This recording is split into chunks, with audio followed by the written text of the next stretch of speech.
buenos días. Hoy 5 de noviembre celebramos el Día del Cuidador.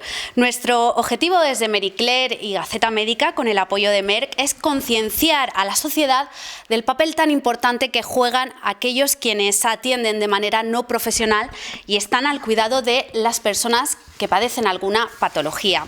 Para que se hagan una idea, según datos de una encuesta realizada por Merck en noviembre de 2019, el 82% de los cuidadores no profesionales compaginan su empleo habitual con el cuidado de una persona dependiente, dedicándole una media de 27 horas semanales. La mayoría lleva 7 años y medio en esta situación y los principales síntomas que acusan son cansancio crónico, ansiedad y depresión. Hoy vamos a hablar de los cuidadores y familiares de personas que viven con esclerosis múltiple. Esta enfermedad es degenerativa y crónica, de origen autoinmune, que en España afecta a más de 50.000 personas y que actualmente es la segunda causa de discapacidad en adultos jóvenes en España, solo superada por los accidentes de tráfico. Es una enfermedad que evoluciona de distintas maneras en cada persona que la padece, por eso se le conoce como la enfermedad de las 1000 caras, porque se manifiesta de modos distintos en cada paciente: fatiga, falta de sensibilidad o movilidad en distintas partes del cuerpo, visión borrosa, problemas en el control de los esfínteres, etc. Sin embargo, el síntoma principal en común para casi todos los pacientes es la fatiga. En cualquier caso, lo que tienen en común todos ellos es que en algún momento de su vida la esclerosis múltiple interfiere en su día a día y pueden necesitar un apoyo o una ayuda en mayor o menor medida para poder realizar las actividades de la vida cotidiana. Y en ese momento cobra especial importancia el papel y la figura que, como decía, a menudo pasa desapercibida en la sociedad, pero que va a ser el centro de este encuentro, el cuidador no profesional. Para hablar de todo ello, hoy contamos con Marisa Martínez, responsable de la Unidad de Enfermedades Desmielinizantes del Servicio de Neurología del Hospital Gregorio Marañón de Madrid, con Ana Polanco, directora de Corporate Affairs de Merck en España, Carmen Valls, directora de la Fundación de Esclerosis Múltiple de Madrid, Paloma Casado, subdirectora general de Humanización de la Asistencia, Bioética, Información y Atención al Paciente de la Consejería de Sanidad de la Comunidad de Madrid, Marta Macías Maroto, coordinadora de calidad del Hospital Príncipe de Asturias de Alcalá de Henares, y Lucía Pombo, piloto y familiar de un paciente con esclerosis múltiple. Muy buenas a todas, bienvenidas. Y muchísimas gracias por acompañar y por estar esta mañana para hablar del papel del cuidador. La estructura de este debate está dividida en 3 bloques. Vamos a hablar de la figura del cuidador y su papel en la vida con un paciente con esclerosis múltiple. Hablaremos de las necesidades del cuidador y también del apoyo al cuidador. Comenzamos con el primer bloque, y es que el cuidador es una figura, como comentaba, de gran importancia en la vida de los pacientes con esclerosis múltiple, aunque quizá ese papel no está lo suficientemente reconocido y apoyado a nivel social y sanitario. Cuando hablamos de cuidadores, nos referimos a la figura de los cuidadores no profesionales, que en la mayoría de los casos pues recaen en cuidadores no remunerados, principalmente la pareja del paciente o familiares o incluso amigos cercanos. La mayor parte de los cuidadores suelen ser mujeres, y la esclerosis múltiple se enfrenta a un reto de género de proporciones colosales. Marisa, primera pregunta, y por contextualizar un poco. Con el diagnóstico que recibe una paciente, aparece la figura del cuidador. Lo estamos viendo, lo estamos hablando. ¿Cómo se involucra el cuidador desde el inicio en el viaje que emprenden juntos a los pacientes, en este viaje que supone la esclerosis? Pues yo creo que la figura del cuidador, primero hay que saber que no todos los pacientes necesitan un cuidador al principio, que ese cuidador va a ser una figura fundamental a lo largo de la evolución de la enfermedad, con lo cual esa figura es un acompañante durante todo el proceso diagnóstico. Es muy importante que el paciente siempre acuda a la consulta con algún familiar cercano, algún cuidador, que posteriormente vaya a conocer de alguna medida pues, su enfermedad a largo plazo, de forma que puedan ir adaptándose a lo largo de este largo camino, de ese largo trayecto, a las diferentes etapas que van a necesitar, ¿no? Para eso tienen que estar informados. El cuidador tiene que ser una persona informada. Igual que decimos que muchas veces el paciente informado es un paciente empoderado, el cuidador informado es un cuidador empoderado, que puede ayudar a un paciente en un momento determinado. Nosotros desde el principio siempre aconsejamos a nuestros pacientes que acudan acompañados, pues por lo que digo, por algún familiar, algún cuidador cercano, porque tienen necesariamente que saber qué diagnóstico tiene esta persona y con qué a lo mejor se pueden enfrentar en un futuro. Quizás no tienen que recibir toda la información en ese momento, son informaciones que se van dando a lo largo de las siguientes consultas, porque no todos los pacientes van a tener la misma evolución, como has dicho, es la enfermedad como de las 1000 caras, cada paciente es completamente diferente, de uno a otro puede variar e incluso dentro de una misma familia, aun siendo la misma forma clínica, pueden cambiar absolutamente en la evolución de un paciente y otro, pero sí que es necesario que desde el comienzo, en este largo camino, vayan acompañando de alguna forma a este paciente. Les va a dar tranquilidad, es una enfermedad con mucha incertidumbre, como otras enfermedades crónicas, pero una enfermedad que les va a generar incertidumbre. No queremos que les genere miedo, porque no tienen que tener ese miedo y tienen que tener esa cercanía para poder consultar con los profesionales que van a ir acompañando también de alguna forma en todo ese trayecto. Lucía, en tu caso, bueno, ¿cómo es acercarse a esa figura, emprender ese camino que comentábamos? ¿Qué pasa por tu cabeza? ¿Qué sentimientos y qué procesos sigues en tu día a día? Es verdad que yo he tenido la ayuda cuando mi madre fue diagnosticada, yo era muy pequeña, tendría como unos 12 años, y yo me he ido dando cuenta de que he acabado heredando el papel de mi padre como cuidadora con el paso del tiempo. Y ahora más aún me doy cuenta de que sé tanto de la enfermedad y el cuidado de mi madre, que es mi hermana María quien me ha pedido ahora que le acompañe desde el principio a todos sus exámenes médicos, todas sus revisiones, en cuanto al diagnóstico y demás. Entonces, con mi madre lo vivo con mucha angustia, porque es verdad que la evolución de mi madre ha ido desgraciadamente a peor, aunque afortunadamente está con nosotros y está bien.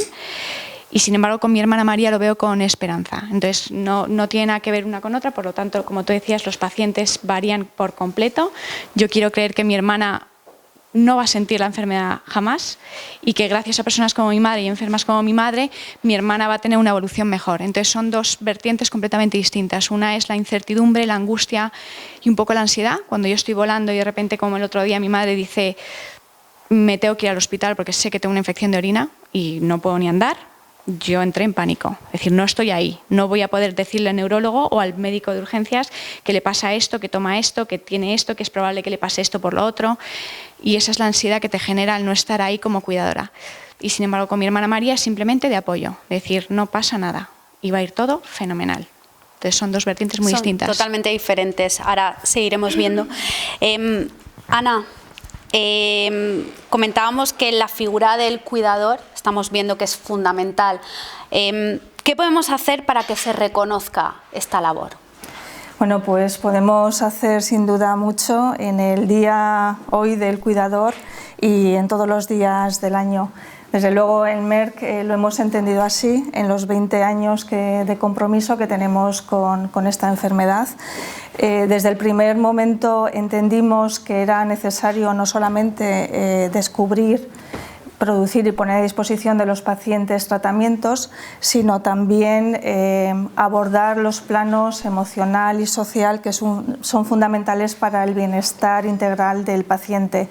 Y qué duda cabe que ahí entra una figura que a veces pasa desapercibida en esta ecuación de la salud, que es la del cuidador no profesional. A nivel global, hace unos años pusimos ya en marcha una campaña que se llama Embracing Care, cuidar al cuidador, y que tenía y tiene fundamentalmente dos objetivos. Por un lado, que el propio cuidador no profesional se reconozca como tal. Hay muchos cuidadores no profesionales que no son conscientes del papel que juegan en su día a día, a tiempo parcial o completo como cuidador, y por lo tanto, si no son conscientes de ello, difícilmente van a pedir ayuda. Por lo tanto, también este programa pretendía también y pretende sensibilizar a la sociedad también para apoyarles. En el paraguas de Embracing Cares llevamos a cabo hace ya 3 años una encuesta a cuidadores no profesionales en 7 países, entre ellos estaba España.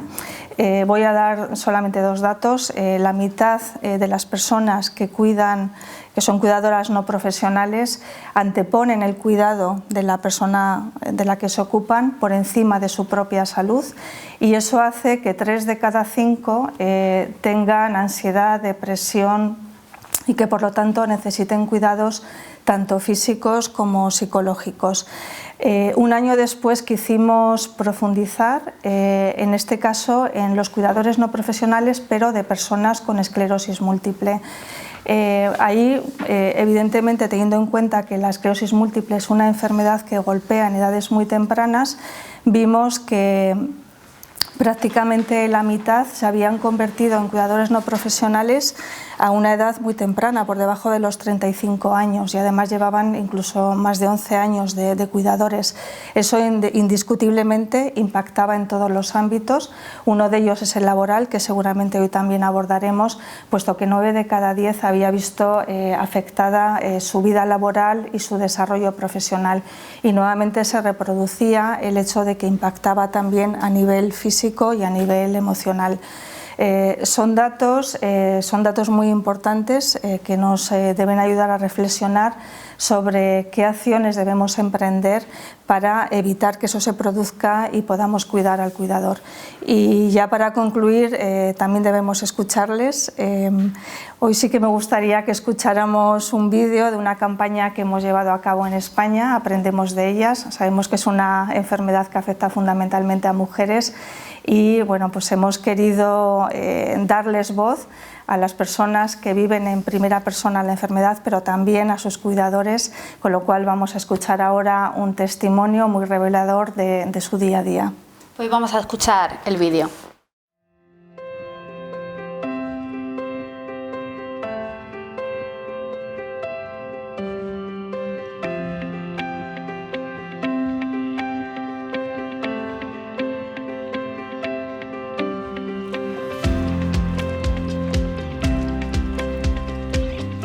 Tienes que cambiar tu vida totalmente, tienes que soltar unos hábitos, coger otros y siempre mirar qué tienes al lado y levantarlo cada vez que se caiga y no hay más.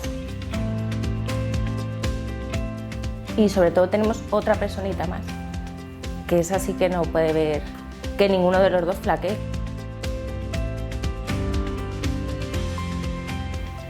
Mi principal apoyo en mi día a día es mi madre, para todo, porque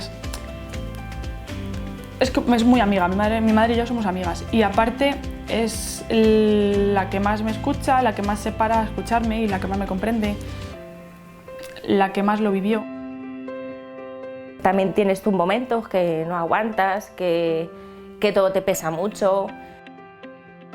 La mochila que yo llevo, porque él lleva su mochila que es bastante grande, pero yo también llevo la mía.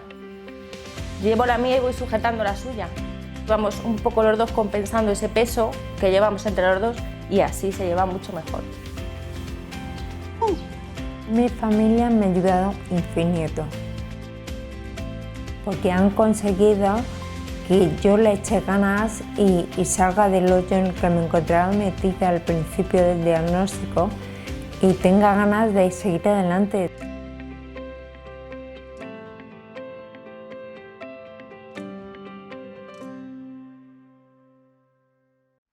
Precisamente para, bueno, pues para conocer un poco, ¿no?, como lo que comentaba Ana, qué es lo que se puede hacer para respaldar la figura del cuidador. Paloma, ¿qué se está haciendo o qué se puede hacer desde la administración, que al fin y al cabo toma las decisiones, en cuanto a los cuidadores no profesionales para que reciban la atención que necesitan? Pues desde el punto de vista de la administración podemos trabajar a varios niveles. Digamos que para ello es importante tener una estrategia definida para que posteriormente en el ámbito más local de los centros sanitarios, de los hospitales, de atención primaria y de otros niveles asistenciales se puedan desplegar acciones concretas ad hoc que lleguen directamente a los pacientes, en este caso a las personas afectadas por esclerosis múltiple. Digo las personas porque la esclerosis múltiple, como bien se ha dicho antes, no afecta a la persona que la padece, sino a todo su entorno. En ese sentido, me gustaría destacar el plan de humanización de la asistencia sanitaria de la Comunidad de Madrid y otros planes que hay a lo largo de nuestro Sistema Nacional de Salud, que tienen en cuenta una dimensión de la humanización muy importante, que es la atención centrada en la persona. Yo creo que es clave saber hacer una buena atención centrada en la persona y no en la enfermedad, como hemos hecho hasta ahora. Es clave para tener en cuenta al paciente y a todo su entorno. Y en ese entorno entra la figura de la persona cuidadora. Estamos hablando todo el rato de cuidador o cuidadora, pero a mí me gusta hablar de las personas que cuidan, porque además ellos tienen su propia vida, que por lo general se ve un proyecto vital que se ve afectado cuando hay un diagnóstico de este tipo en la familia, ¿no? La incertidumbre de la que habéis hablado antes, el impacto afecta tanto a la persona que sufre la enfermedad como a todo su entorno, y la persona que cuida o que va a tener que cuidar en el futuro, como ha dicho Marisa, pues tiene que estar informada, formada y acompañando a la persona que es cuidada, ¿no? Por eso me gusta, es más bonito persona que cuida, porque es una persona que tiene un proyecto vital al que tenemos que también atender, ¿no? Y atender en todos sus aspectos, no solamente biológico, sino también psicológico, emocional, incluso a veces espiritual, ¿no? O sea, el impacto es fuertísimo. Por eso, en los planes de atención sanitaria humanizada se tiene en cuenta este aspecto como dentro de la atención centrada en la persona. Concretamente en la Comunidad de Madrid se han desplegado acciones en los hospitales y en los centros para atender, para cuidar a la persona que cuida, en muchos ámbitos.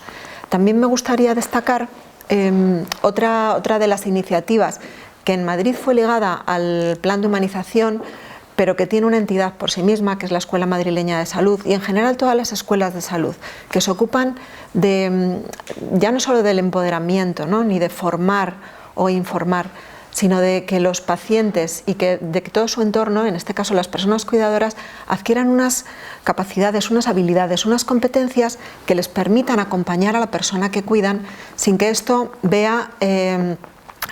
trascienda a su propia vida. Indudablemente trasciende, pero en el momento en el que yo estoy empoderado para cuidar a esa persona y para cuidarme a mí mismo, soy capaz de acompañar de una forma pues ya no solamente más efectiva, sino también más, digámoslo así, humana, sin que me afecte tanto en mi vida, que sí me va a afectar, ¿no? Entonces, dentro del entorno de la Escuela Madrileña de Salud, una de las líneas prioritarias es la atención al cuidador. De hecho, tenemos muchas iniciativas, hay cursos, bueno, hemos estado realizando cursos presenciales desde que la escuela nació en el año 17, muchas actividades presenciales, hasta que ha llegado la pandemia y hemos virtualizado otras tantas, de manera que a través de la plataforma se puede acceder a cursos virtuales, se puede acceder a píldoras formativas, a soluciones de problemas concretas con los que se encuentra el cuidador, soluciones de cómo cuidar a una persona con esclerosis múltiple, como puede ser pues ante una circunstancia diaria, como puede ser un atragantamiento,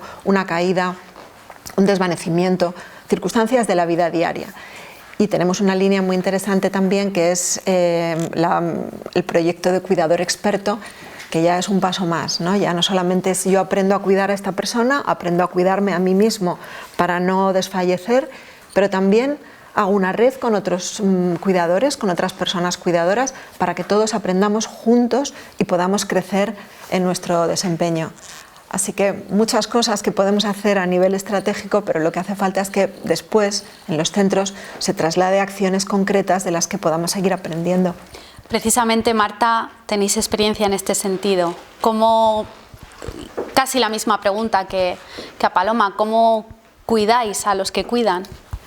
Pues como comentaba Paloma, derivado del plan de humanización, en los centros intentamos desplegar esas acciones y tenemos un comité de humanización en el hospital que intenta recoger todas esas necesidades y expectativas tanto de los pacientes como de sus cuidadores. Intentamos traducirlas en acciones. Ahora mismo tenemos grupos de trabajo en las diferentes áreas del hospital que trabajan con esas necesidades que se detectan y se ponen en marcha acciones, también a través del servicio de atención al paciente del hospital, de la unidad de calidad. Entonces, de esa manera intentamos ver qué necesidades hay. Por poner un ejemplo, hay una experiencia que hemos llevado a cabo relacionada con la disfagia, que es la dificultad para tragar, en la que ya llevamos años trabajando en un equipo multidisciplinar, de tal manera que el paciente y sus cuidadores, acompañantes o familiares puedan abordar este problema de una manera integral.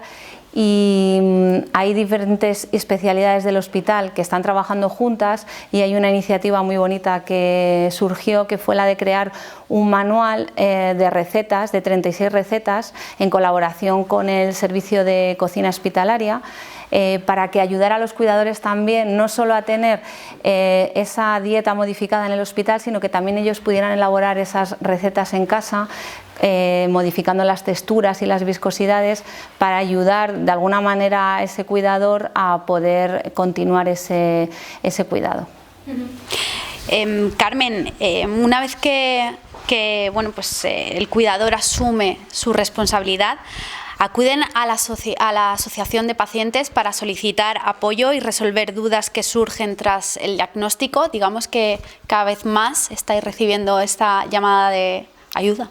Cada vez más nos derivan a los pacientes recién diagnosticados y acuden con su cuidador, muchas veces porque tienen la misma necesidad que el propio paciente o incluso a veces más. Al paciente es una persona que le acaban de diagnosticar y todo su entorno se vuelca sobre esa persona, pero el cuidador es una persona que muchas veces es incomprendida porque no entiende, ni siquiera el propio paciente es capaz de explicarle lo que le está ocurriendo porque está en su desconcierto, y el cuidador o el conviviente o la pareja se tiene que dar cuenta de lo que le pasa a su familiar un poco por instinto. Entonces la ansiedad y el estrés y el mal rato que pasan hasta que alguien les comprende es impresionante. Entonces cuando vienen a la fundación y les decimos no te estás volviendo loco, es que esto es así, o sea, tienes este problema porque no comprendes lo que está pasando, entonces es como un relax para ellos y les llevamos de la mano en todo el proceso. Cuando la enfermedad evoluciona y hay más deterioro, entonces es cuestión de ayudarles con el equipo multidisciplinar pues al manejo de ayudas técnicas y a otro tipo de consejos a través de otro tipo de talleres. Pero lo más importante es darles la fuerza y sobre todo el hacerles ver que lo que están viviendo es real y que no es algo que ellos no entienden. Está claro. Vamos ahora a conocer más de cerca las necesidades del cuidador, y es que lo comentábamos, que la huella de esta enfermedad se extiende también a nivel emocional y social, al bienestar emocional y social de las personas afectadas y de su entorno, que pasan a convertirse en definitiva en cuidadores, como estábamos viendo, y pasan a tener una serie de necesidades. Y para ello necesitan herramientas para hacer frente a estas situaciones tan complejas. Los problemas de salud del cuidador, la falta del conocimiento de la enfermedad o la inadecuada preparación para realizar los cuidados, así como la relación personal y el trato con el paciente, además del curso impredecible de la enfermedad, son factores que pueden desencadenar una serie de necesidades que es importante atender desde los diferentes niveles. Vamos a hablar de ello y Marisa, la mitad de los cuidadores no profesionales anteponen su labor al cuidado de otra persona, a su propia salud también. ¿La salud del cuidador llega a resentirse también? ¿Del cuidador, del familiar? Pues es una buenísima pregunta, porque muchas veces ellos olvidan su propia salud y la anteponen, por supuesto, como has dicho, para cuidar a su familiar, que en ese caso ellos creen que es el que necesita más cuidados. Hay que hacerles ver que todos son importantes en este equipo, porque al final forman un equipo, y si un miembro de ese equipo está debilitado, pues no va a poder cuidar de la misma manera al paciente, que en este caso es el que demanda esa ayuda. Nosotros intentamos, además, como antes decía Lucía, los cuidadores van cambiando. Hay cuidadores que son los padres, hay cuidadores que pueden ser las parejas, cuidadores que son los hermanos, o cuidadores que incluso son los hijos, que a veces tienen un rol que probablemente por edad no les corresponde. Entonces, es muy importante saber con qué profesionales tienen que dirigirse. Lo primero, yo creo que necesitan muchas veces apoyo psicológico para concienciarse de que están ante una enfermedad que es real y que necesita un apoyo y que va a ir cambiando a lo largo de la evolución de ese camino, y que tienen que ir adaptándose en equipo. Y por supuesto, pues hay muchos profesionales que incluso pueden ayudar en cuanto a terapia familiar, terapia de pareja, el equipo multidisciplinar con el que se enfrenta el enfermo, el neurólogo, la enfermera, los neuropsicólogos, rehabilitadores, etcétera. O sea, profesionales que van a acompañar en todo ese camino, no solamente al cuidador, sino al paciente, y que los ven como un conjunto. Entonces, es muy importante que pidan ayuda a ese tipo de profesionales, que cualquier queja, cualquier síntoma, ya sea del propio paciente como suya propia, porque pierden, pues como comentábamos antes, días de trabajo, días de colegio, o sea que es muy importante que ese peso se distribuya entre otros profesionales para que puedan ir ayudando y acompañándoles a ambos en ese camino. Además, conocer la realidad del cuidador de una persona con esclerosis múltiple en España es fundamental precisamente para eso, para poder apoyarle y mejorar su calidad de vida. Ana, antes mencionabas que desde Merck se ha escuchado a este colectivo. ¿Cuáles han sido las respuestas? Pues efectivamente es fundamental escucharles. En junio presentamos el libro blanco de la esclerosis múltiple, que recoge los resultados del estudio Aprende. Es un estudio biopsicosocial que recoge las respuestas de personas con esclerosis múltiple y su entorno más cercano, sus familiares y cuidadores, y refleja, por lo tanto, la realidad y deseos de este colectivo. Es un estudio que patrocinó Merck, pero fue llevado a cabo por la Universidad Francisco de Vitoria junto con la Sociedad Española de Neurología y con Esclerosis Múltiple España. Y de alguna manera es una visión holística sobre diferentes aspectos, entre otros los relativos al empleo, a la atención sociosanitaria, a la planificación familiar o a los cuidadores no profesionales. Este estudio da unos resultados que nos da un halo de esperanza, ¿no? Porque vimos que estábamos en el buen camino en muchos aspectos, como por ejemplo en los relativos a la atención sociosanitaria o al empoderamiento del paciente. Los anteriores datos procedían de una década anterior, por lo tanto en esos 10 años hemos visto que hemos evolucionado mucho en ámbitos como estos, ¿no? En el ámbito del empleo, por ejemplo, vimos que 1 de cada 3 personas con esclerosis múltiple veía afectada la laboralidad, o sea, todo lo relacionado con el empleo. Es una cifra hasta cierto punto preocupante porque nos da idea de que tenemos que avanzar más, pero si la comparamos con 10 años antes, pues estábamos en 2 de cada 3. Y lo que sí que me gustaría traer aquí es que había un ámbito concreto en donde no solamente no habíamos avanzado, sino que habíamos retrocedido, y es precisamente lo que nos ocupa hoy. o sea, los protagonistas de hoy, que es todo lo relacionado con los cuidadores no profesionales. Ahí es donde hemos visto que tenemos una clara área de mejora. Y bueno, por citar algunos resultados, el fundamental papel que juegan en el cuidado de las personas con EM, 9 de cada 10 son los familiares los que se ocupan de las personas con esclerosis múltiple. La mitad de ellos piensan que el cuidador no está en absoluto entendido ni valorado en su justa medida, y 6 de cada 10, casi 7, creían que no se tenían en cuenta las necesidades de los cuidadores. Y por supuesto, en el ámbito del empleo es de señalar que más de la mitad de los cuidadores no profesionales han tenido que reducir su jornada laboral o reducir sus responsabilidades. Por lo tanto, datos muy recientes, es una radiografía a día de hoy de lo que está, de la situación de la esclerosis múltiple en España, que refleja que tenemos mucho trabajo todavía y mucho camino que recorrer si queremos ayudar de verdad a los cuidadores no profesionales. Que no nos olvidemos que si les cuidamos, ellos van a cuidar mejor a las personas con EM y al final todos vamos a salir ganando, el sistema sanitario también. Está claro, y sin duda datos también para pensar y reflexionar. Lucía, una vez que interiorizas, asumes el rol, bueno, en este caso lo has explicado, que con tu madre, bueno, pues es desde que eras pequeña, pero con tu hermana es como nuevo.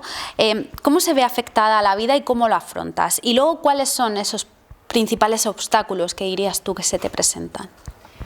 Bueno, yo me he ido dando cuenta de que iba a ser la futura heredera de mi padre con el paso del tiempo, es decir, poco a poco y asumiendo roles me he ido dando cuenta de que sabía más de lo que yo creía que sabía y que me encargaba de más cosas de las que realmente pensaba que debía estar a cargo. Entonces, el principal hándicap que yo veo a la hora de yo compaginarlo con el trabajo y con mi vida pueda ser seguramente el tiempo que yo pierdo en cuanto a la sanidad y a la hora de pedir citas y a la hora de gestionar a mi madre. Es decir, yo sé que mi madre está mal, pero para yo ayudar a mi madre tengo que primero pasar por el centro médico de salud, que me lo den 3 días después, para hacer una analítica, para valorar, para luego llevarla al hospital. Y entonces todo eso a mí me hace perder muchísimo tiempo y lo más importante es que a mi madre le hace perder el tiempo. Entonces, o tienes la suerte de tener un contacto que te acaba quitando pasos del proceso,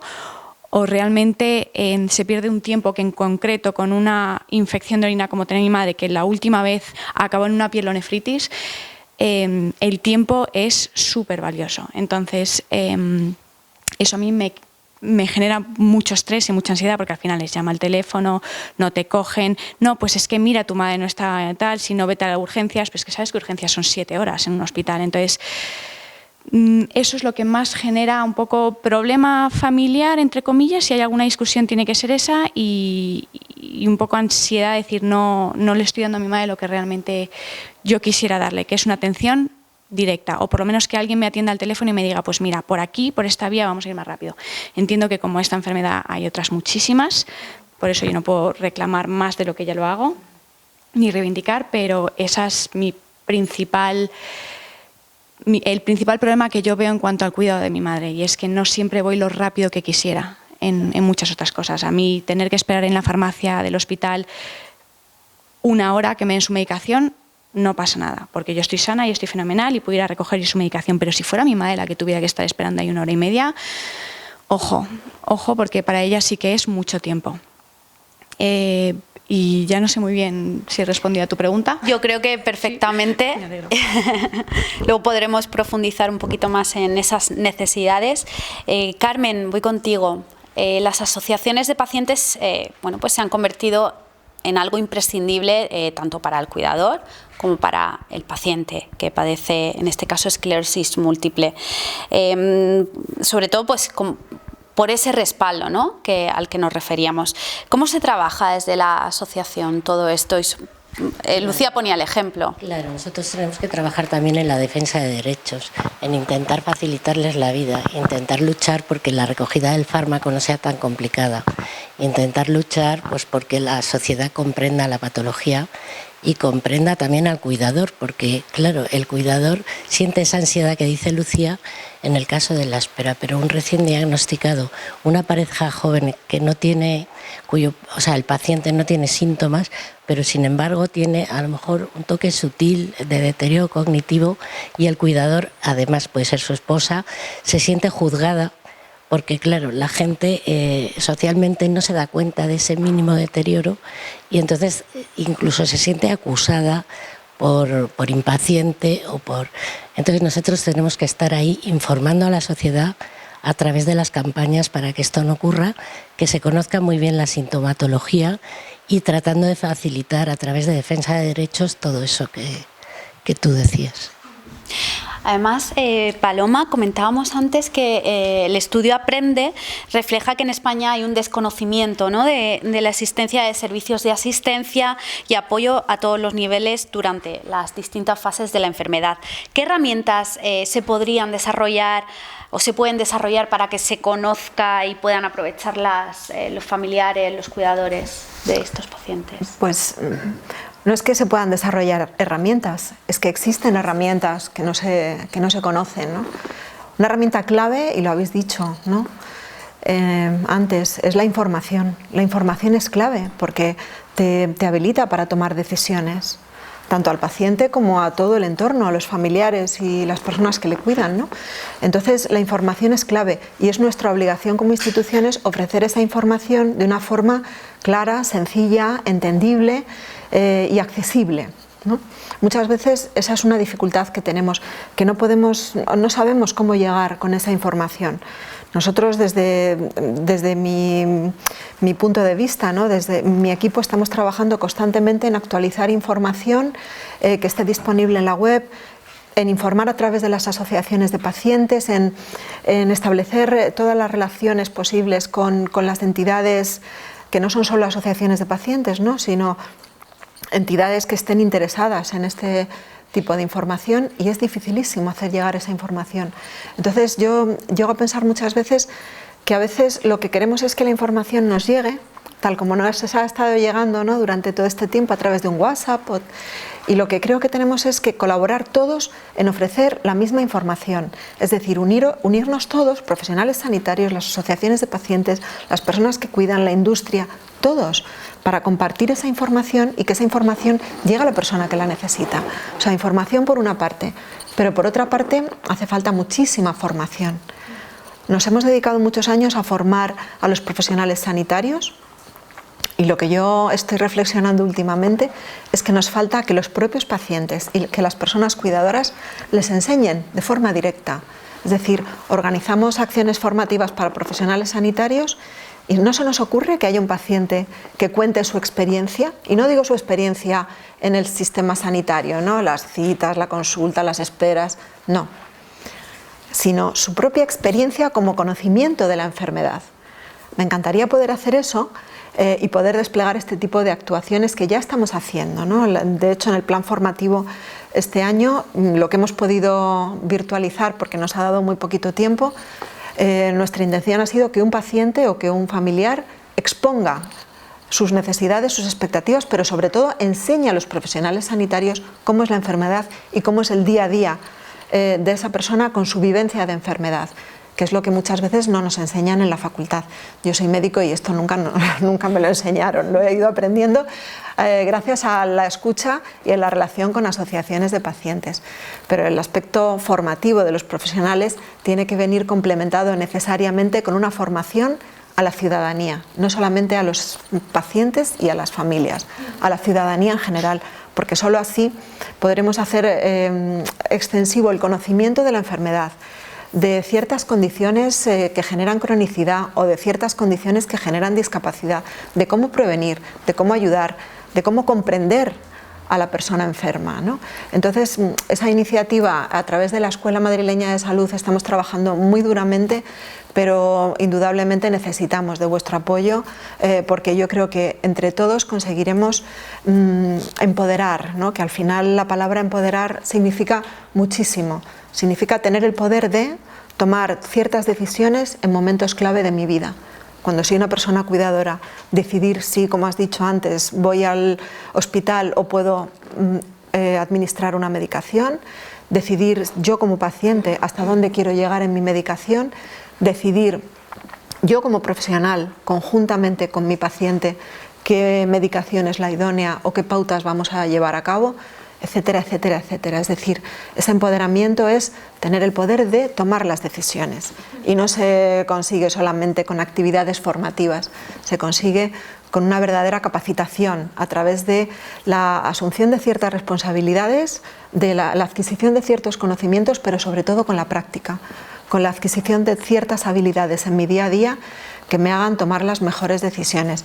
En eso estamos, pero repito, creo que entre todos tenemos que colaborar para conseguir ese verdadero empoderamiento y esa concienciación ciudadana ante este tipo de enfermedades que son muy poquito conocidas. Está claro y nos quedamos con ese mensaje y esa responsabilidad que creo que también tenemos los medios de comunicación de bueno, pues extender y hacer llegar ese mensaje. Vamos ahora a hablar del apoyo al cuidador. Y es que está comprobado que proporcionar una mejor calidad de vida a quien cuida y atiende diariamente, pues redundará también en la mejoría de la persona cuidada. Decíamos que según datos del estudio Aprende, un 53,6% de los encuestados declaran que es muy importante sentirse por el entorno sentirse apoyados por el entorno a nivel emocional, facilitar el acceso a las especialidades médicas, como decía Lucía, por ejemplo, o los psicólogos.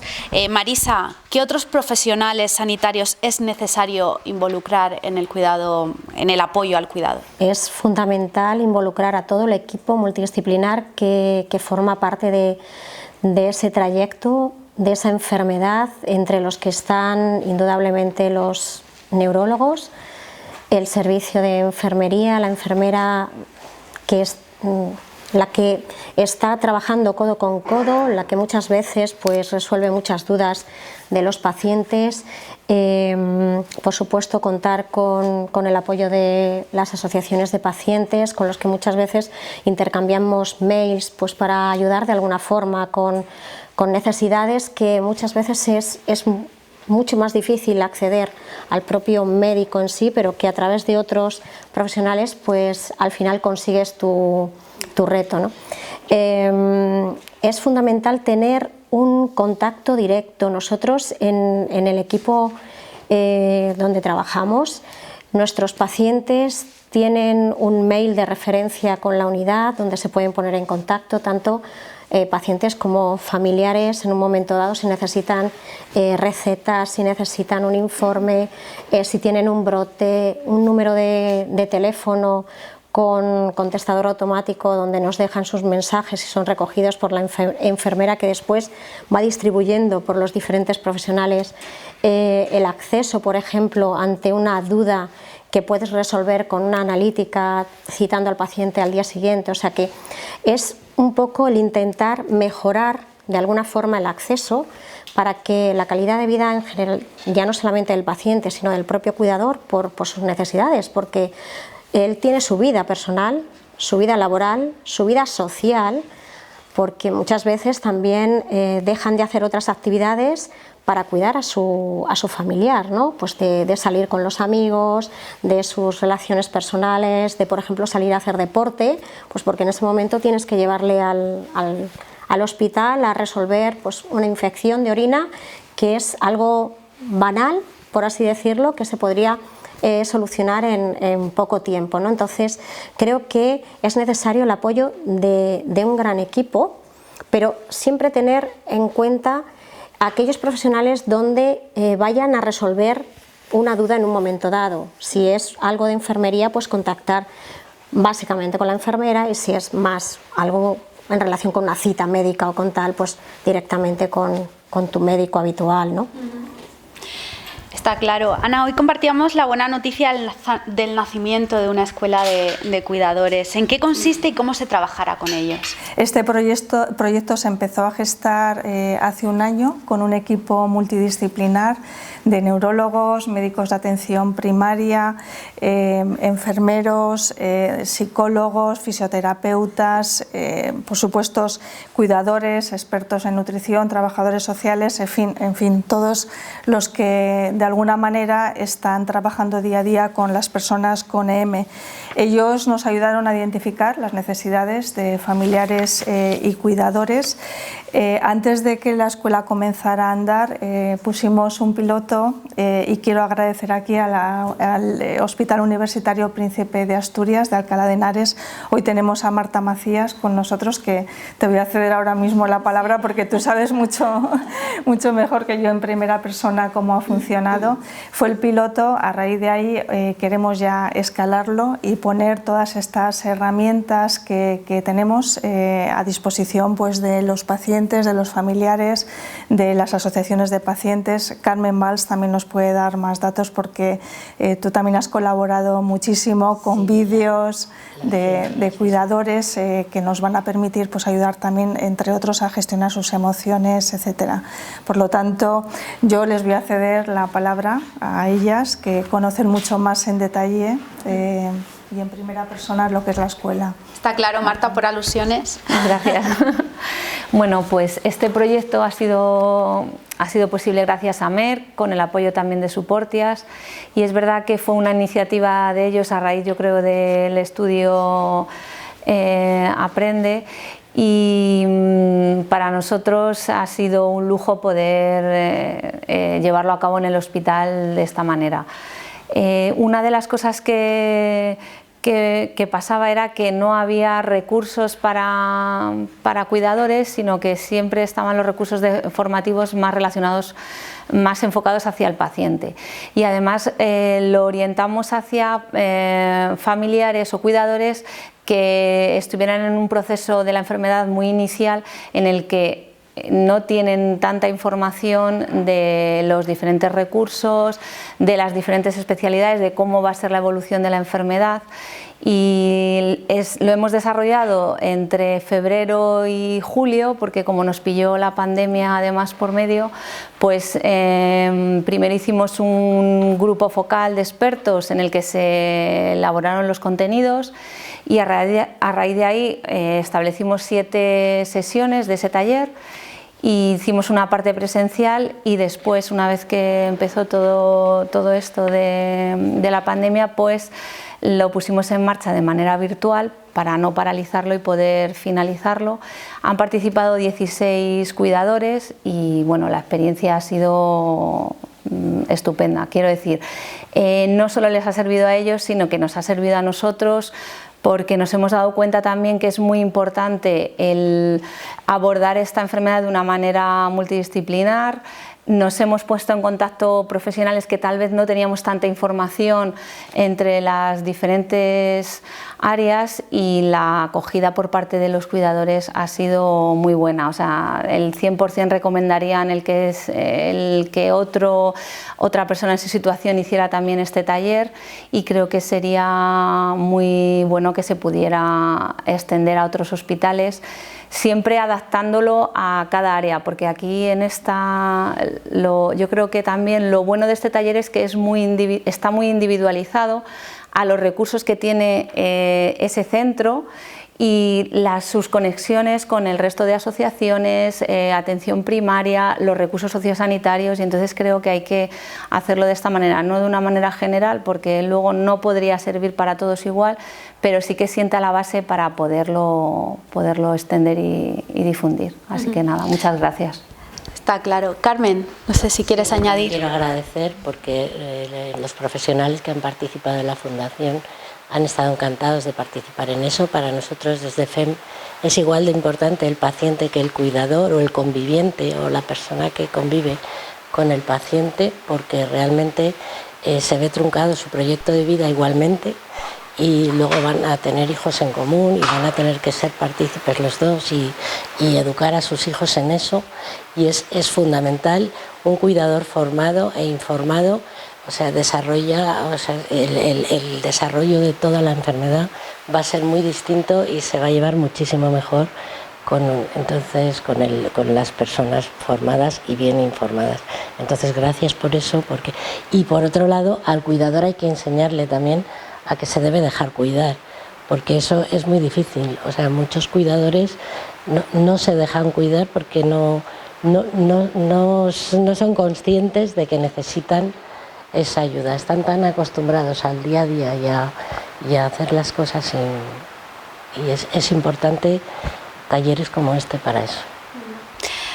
Está claro, y todos estos mensajes yo espero que bueno, pues sirvan de algo. Estamos llegando al final de este encuentro, pero no me gustaría acabar sin que cada una de vosotras ofreciera una visión. Se acercan las Navidades, queda poquito, y Lucía, ¿qué regalo le pedirías a los Reyes Magos en tu carta para mejorar tu día a día? Yo tengo que dar gracias a Dios porque mi madre está con nosotros y está dentro de lo que cabe bien. Y luego tenemos fundaciones como, por ejemplo, FEM, que nos ha ayudado muchísimo. Me gustaría que fuera más mi madre de lo que va, pero todos sabemos que el tema de la esclerosis múltiple, que va asociado con las depresiones, es tremendamente duro a veces lidiar con ellas. Entonces me gustaría a mí que fuera más, pero no. Eso sería uno de mis deseos, que mi madre consiguiera ir más a la fundación. Pero, claro, le cuesta tanto esfuerzo que... Sí, es mucho. Y sin duda, si algún deseo tuviera que pedir, que nunca sería para mí, sería tal vez mayor facilidad o accesibilidad a solucionar la vida a mi madre. En cuanto a temas médicos y tal vez psicológicos o psiquiátricos, he conseguido llevarla al psiquiatra por primera vez en muchos años, con lo cual ya es un reto superado, pero un poco más de accesibilidad que me supondría a mí mayor tranquilidad a la hora de cuidar a mi madre y de convivir con ella, que sé que la cuidaré hasta que me fallen las fuerzas. Está claro. Carmen. Yo pediría para los cuidadores comprensión, aparte de información y formación, sobre todo comprensión, escucha y sobre todo pues que no se vean juzgados, que no se sienten juzgados, porque sí que lo veo y es muy repetitivo eso, y la verdad que hay que verse en sus zapatos para saber lo que están viviendo, y sí sufren mucho por eso. Marisa. Pues yo lo que pediría sería dar más visibilidad a esta enfermedad que cada vez estamos conociendo más y que es una forma de que tanto el paciente como el cuidador quite ese estigma social, y que, bueno, yo creo que a través de estas iniciativas vamos por buen camino.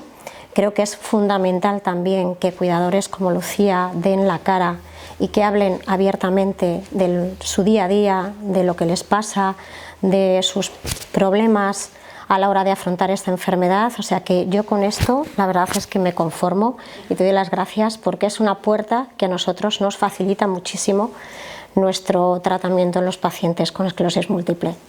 A nosotros, siempre. Marta. Yo, a raíz de lo que ha estado comentando Lucía y los demás, yo creo que crear como una especie de unidad o equipo multidisciplinar en los hospitales, o sea, que hubiera más conexión entre las diferentes especialidades, y como en otras, por ejemplo, lo que os comentaba de la disfagia, pues igual que hay una unidad que trata de esa manera y facilita, yo creo, el tema, lo que comentaba ya de las citas, etcétera. Yo creo que habría más comunicación entre las diferentes especialidades y yo creo que podríamos facilitar un poco más la vida a los pacientes y cuidadores de esclerosis múltiple. Está claro. Paloma. Pues con respecto a las personas que cuidan, yo pediría que poder tener la capacidad de detectar esa perspectiva, para que a través de esa perspectiva, de esas necesidades y esas expectativas que han salido a lo largo de esta conversación, podamos nosotros trazar acciones concretas, como las que se han hecho, por ejemplo, en el Hospital de Alcalá, o como las que se están llevando a cabo en el Marañón. que cubran esas necesidades que tenéis, no solo necesidades, digamos, organizativas o logísticas, sino otras necesidades que os ayuden y que os empoderen para realmente tomar las mejores decisiones en el cuidado de las personas que están a vuestro lado.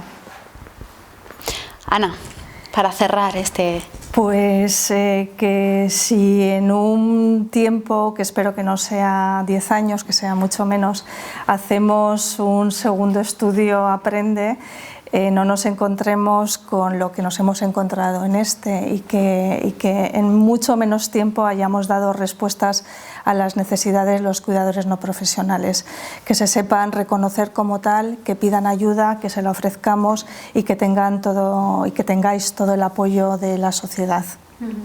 Ese es mi deseo. Está claro, una lista bastante amplia y yo creo que muy importante: agilidad en la accesibilidad de la asistencia, comprensión, información, formación, más visibilidad, reconocimiento, multidisciplinariedad y la capacidad de detectar esas necesidades. Nosotros esperamos que con este Día del Cuidador pues hayamos contribuido a poner esa piedrecita para, bueno, pues extender este mensaje y hacerlo, bueno, pues gritarlo a pleno pulmón y conseguir mejorar la situación, y que el año que viene, cuando volvamos a celebrar este día, podamos decir pues que han mejorado las cifras y la situación de estas personas. Muchísimas gracias por acudir a la llamada de Gaceta Médica de Marie Claire, y aquí estamos, seguiremos difundiendo estos mensajes. Muchísimas gracias. Gracias a vosotros. Gracias a vosotros.